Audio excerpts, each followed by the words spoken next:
Okay, ready? Chronicles of Narnia.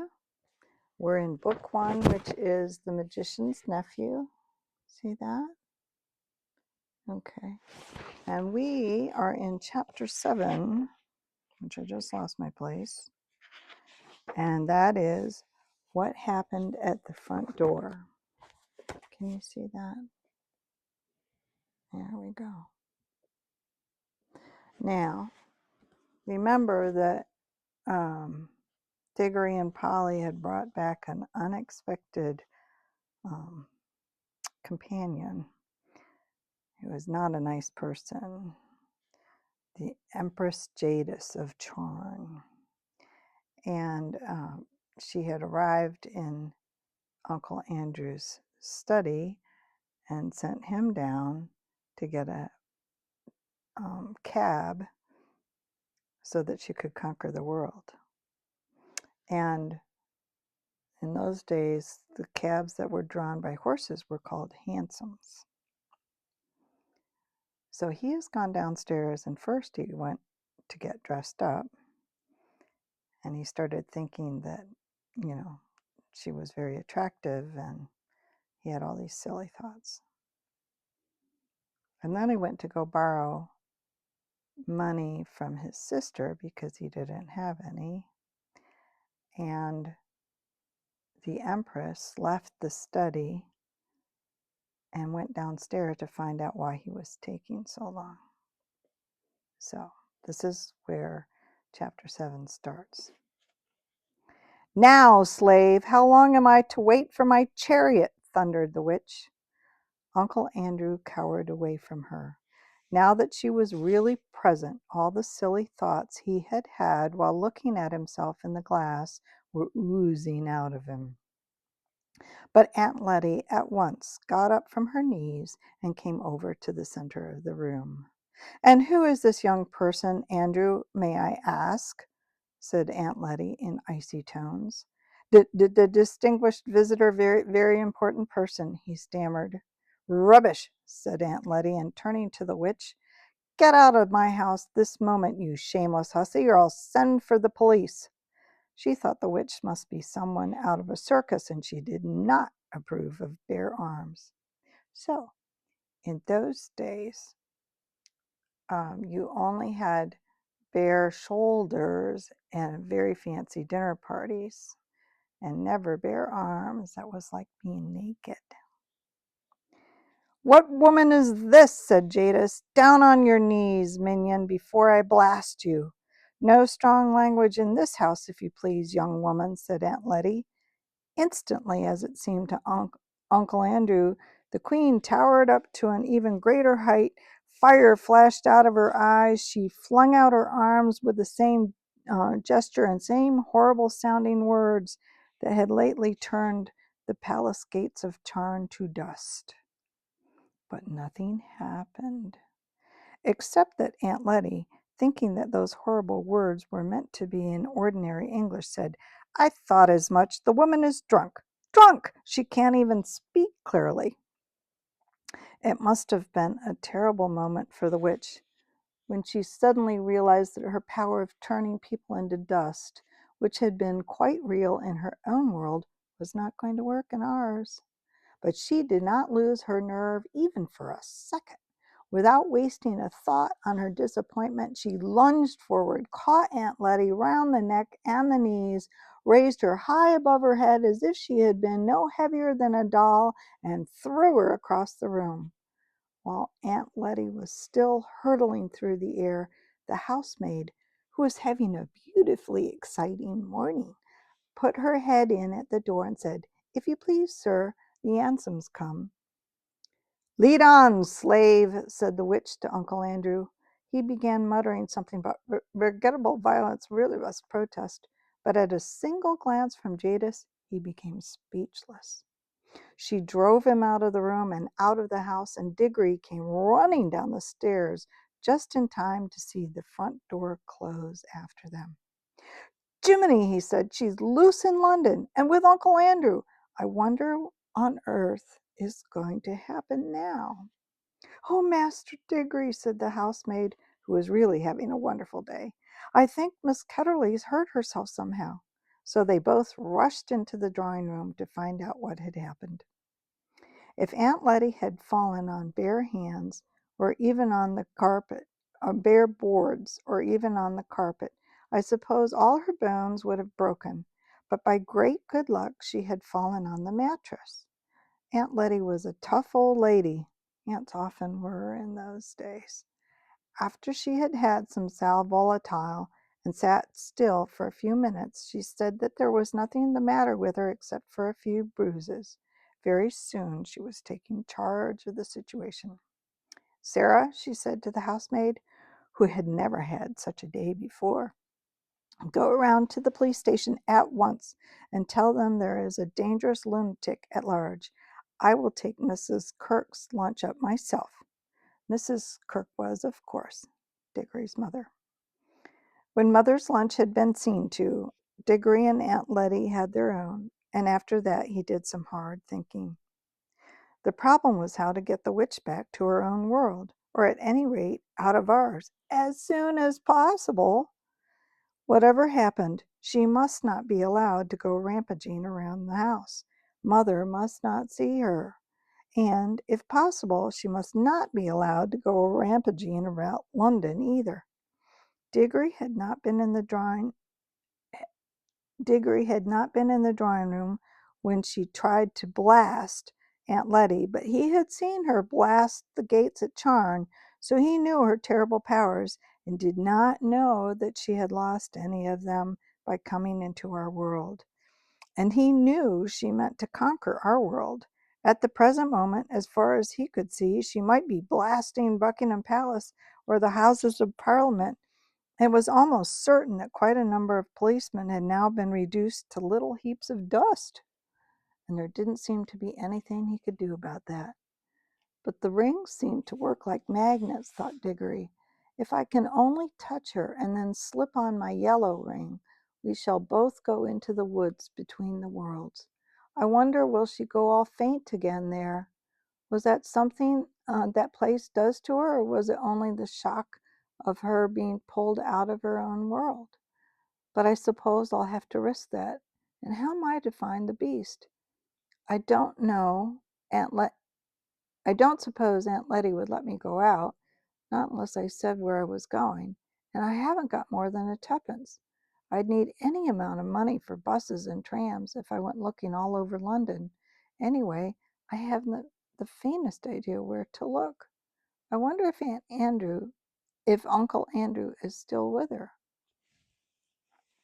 It seemed in the end that the only thing he could do was to wait and hope that Uncle Andrew and the witch would come back. If they did, he must rush out and get hold of the witch and put on his yellow ring before she had a chance to get into the house. This meant that he must watch the front door like a cat watching a mouse's hole. He dared not leave his post for a moment. So he went into the dining room and glued his face, as they say, to the window. It was a bow window from which you could see the steps up to that means it's a rounded window. Okay. It's not a flat window so you can see all around. Okay. It was a bow window from which you could see the steps up to the front door and see up and down the street so that no one could reach the front door without your knowing. I wonder what Polly's doing, thought Diggory. He wondered about this a good deal as the first slow half hour ticked on, but you need not wonder, for I am going to tell you. She had got home late for her dinner with her shoes and stockings very wet, and when they asked her where she had been and what on earth she had been doing, she said she had been out with Diggory Kirk. Under further questioning, she said that she had got her feet wet in a pool of water and that the pool was in a wood. Asked where the wood was, she said she didn't know. Asked if it was in one of the parks, she said truthfully enough that she supposed it might be in a sort of park. From all of this, Polly's mother got the idea that Polly had gone off without telling anyone to some sort part of London she didn't know and had gone into a strange park and amused herself with jumping into puddles. As a result, she was told that she had been very naughty indeed, and that she wouldn't be allowed to play with that Kirk boy any more if anything of the sort ever happened again. Then she was given dinner with all the nice parts left out and sent to bed for 2 hours. It was a thing that happened quite often in those days. So while Diggory was staring out the dining room window, Polly was lying in bed, and both were thinking how terribly slowly the time would go. I think myself I would have rather been in Polly's position. She had only to wait for the end of her 2 hours, but every few minutes Diggory would hear a cab or a baker's van or a butcher's boy coming around the corner and think, "Here she comes," and then it wasn't. And in between these false alarms, for what seemed hours and hours, the clock ticked on, and one big fly, high up and far out of reach, buzzed against the windows. It was one of those houses that get very quiet and dull in the afternoons and always seem to smell of mutton. Mutton is lamb, okay? An older lamb, older sheep, older than a year. During his long watching and waiting, one small thing happened, which I shall have to mention because something really important came of it later on. A lady called with some grapes for Diggory's mother, and as the dining room door was open, Diggory couldn't help overhearing Aunt Letty and the lady as they talked in the hall. "What lovely grapes!" came Aunt Letty's voice. "I'm sure if anything could do her good, these would. But poor dear Mabel, I'm afraid it would need fruit from the land of youth to help her now. Nothing in our world would do much." Then they both lowered their voices and said a lot more than he could hear. If he had heard that bit about the land of youth a few days ago, he would have thought Aunt Letty was just talking without meaning anything in particular, the way grown-ups do. And it wouldn't have interested him. He almost thought so now. But suddenly it flashed upon his mind that he now knew, even if Aunt Letty didn't, that there really were other worlds and that he himself had been in one of them. At that rate, there might be a real land of youth somewhere. There might be almost anything. There might be fruit in some other world that would really cure his mother. And well, you know how it feels if you begin hoping for something that you want desperately badly. You'll almost fight against the hope because it's too good to be true, and you've been disappointed so often before. That was how Diggory felt. But it was no good trying to throttle this hope. It might it just might be true. So many odd things had happened already. And he had the magic rings. There must be worlds you could get to through every pool in the wood. He would hunt through them all, and then mother well again. Everything right again. He forgot all about watching for the witch. His hand was already going into the pocket where he kept the yellow ring when all at once he heard the sound of galloping. "Hello, what's that?" thought Diggory. "Fire engine. I wonder if the house is on fire. Great Scott, it's coming here. Why, it's her." I needn't tell you what he meant when he said her. First came the hansom. There was no one in the driver's seat. On the roof, not sitting, but standing on the roof, swaying with superb balance as it came full speed around the corner with one wheel in the air, was Jadis, the queen of queens and the terror of Charn. Her teeth were bared, her eyes shone like fire, and her long hair streamed out behind her like a comet's tail. She was flogging the horse without mercy. Its nostrils were wide and red, and its sides were spotted with foam. It galloped madly up to the front door, missing the lamp post by an inch, and then reared up on its hind legs. The hansom crashed into the lamp post and shattered into several pieces. The witch, with a magnificent jump, had sprung clear just in time and landed on the horse's back. She settled herself astride, leaned forward, whispering things in its ear. They must have been things meant not to quiet it, but to madden it. It was on its hind legs again in a moment, and its neigh was like a scream. It was all hooves and teeth and eyes and tossing mane. Only a splendid rider could have stayed on its back. Before Diggory had recovered his breath, a good many other things began to happen. A second hansom dashed up close behind the first. Out of it there jumped a fat man in a frock coat and a policeman. Then came a third hansom with 2 more policemen in it. After it, about 20 people, mostly errand boys, on bicycles, all ringing their bells and letting out cheers and catcalls. Finally, last of all, came a crowd of people on foot, all very hot with running, but obviously enjoying themselves. Windows shot up all over all the houses of that street, and a housemaid or butler appeared at every front door. They all wanted to see the fun. Meanwhile, an old gentleman had begun to struggle shakily out of the ruins of the first hansom. Several people rushed forward to help him, but as one pulled him one way and another way, perhaps he would have got out more quickly on his own. Diggory guessed that the old gentleman must be Uncle Andrew, but you couldn't see his face. His tall hat had been mashed down over it. Diggory rushed out and joined the crowd. "That's the woman! That's the woman!" cried the fat man, pointing at Jadis. "Do your duty, constable. Hundreds and thousands of pounds worth she's taken out of my shop. Look at that rope of pearls around her neck. That's mine. And she's given me a black eye, too, what's more." "That she has, governor," said one of the crowd, "and a lovely black eye as I'd see. Beautiful bit of work that must have been. Ay, God, ain't she strong then?" "You ought to put a nice raw beefsteak on it, mister. That's what it wants," said the butcher's boy. "Now then," said the most important of the policemen, "what's all this here?" "I tell you," began the fat man. Then someone called out, "Don't let the old cove in the cab get away. He put her up to it." The old gentleman, who was certainly Uncle Andrew, had just succeeded in standing up and was rubbing his bruises. "Now then," said the policeman, turning to him, "what's all this?"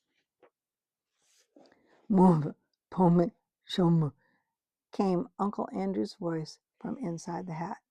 "None of that now," said the policeman sternly. "You'll find there is no laughing matter. Take that hat off, see?" This was more easily said than done. But after Uncle Andrew had struggled in vain with the hat for some time, 2 other policemen seized it by the brim and forced it off. Thank you," said Uncle Andrew in a faint voice. "Thank you. Dear me, I'm terribly shaken. If someone could get me a small glass of brandy." "Now you attend to me, if you please," said the policeman, taking out a very large notebook and a very small pencil. "Are you in charge of that here young woman?" "Look out!" cried several voices, and the policeman jumped a step backwards just in time. The horse had aimed a kick at him, which would have probably have killed him. Then the witch wheeled the horse around so that she faced the crowd and its hind legs were on the footpath. She had a long, bright knife in her hand and had been busily cutting the horse free from the wreck of the hansom. All this time Diggory had been trying to get into position from which he could touch the witch. This wasn't at all easy, because on the side nearest to him there were too many people, and in order to get around to the other side he had to pass between the horse's hooves and the railings of the area that surrounded the house, for the Ketterleys' house had a basement. If you know nothing about horses, and especially if you had seen what a state um, the horse was in at the moment, you will realize that this was a very ticklish thing to do. Diggory knew lots about horses, but he set his teeth and got ready to make a dash for it as soon as he saw a favorable moment. A red-faced man in a bowler hat had now shouldered his way to the front of the crowd. Hi, policeman, he said. That's my horse that she's sitting on, same as it's my cab that she's made matchwood of. One at a time, please, one at a time, said the policeman. But there ain't no time, said the cabby. I know that horse better than you do. 'Tain't an ordinary horse. His father was an officer's charger in the cavalry, he was. And if the young woman gets on exciting him, there'll be murder done. Here, let me get at him. The policeman was only too glad to have a good reason for standing further away from the horse. The cabby took a step nearer, looked up at Jadis, and said in a not unkindly voice, Now, missy, let me get his head, and you just get off. You're a lady, and you don't want all these roughs going for you, do you? You want to go home and have a nice cup of tea and lay down quiet like, and then you'll feel ever so much better.